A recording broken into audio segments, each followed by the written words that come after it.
வணக்கம் மாணவர்களே, நான் ஆசிரியை திருமதி மகேஸ்வரி கந்தசாமி. இன்று நாம் ஒரு கட்டுரையை பார்க்கவிருக்கிறோம். கட்டுரையின் தலைப்பு நான் ஒரு புத்தகப்பை. நான் ஒரு புத்தகப்பை. என் பெயர் அடிடாஸ்.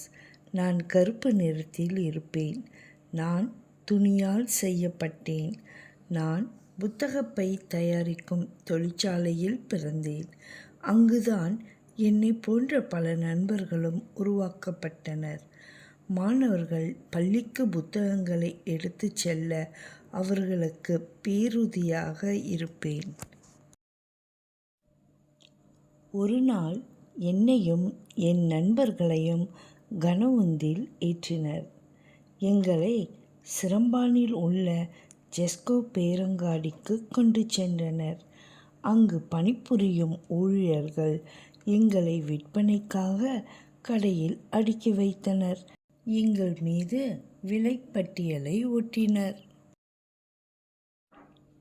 சில நாட்களுக்கு பிறகு ஒரு பெரியவர் தன் மகனோடு கடைக்கு வந்தார். காந்தம் இரும்பை ஈர்ப்பது போல நான் அப்பெரியவரின் மகனை கவர்ந்தேன். அச்சிறுவன் ஒற்றைக்காலில் நின்று என்னை 30 ரிங்கெட் விலை கொடுத்து வாங்கினார். அன்று முதல் அவர் என் எஜமான் ஆனார். என் எஜமான் என்னை தினமும் பள்ளிக்கு எடுத்துச் செல்வார். அவர் என்னுள் புத்தகங்களை முறையாக அடுக்கி வைப்பார். என்னை கண்ணும் கருத்துமாக கவனித்து கொள்வார். வாரத்திற்கு ஒரு முறை என்னை துவைப்பார்.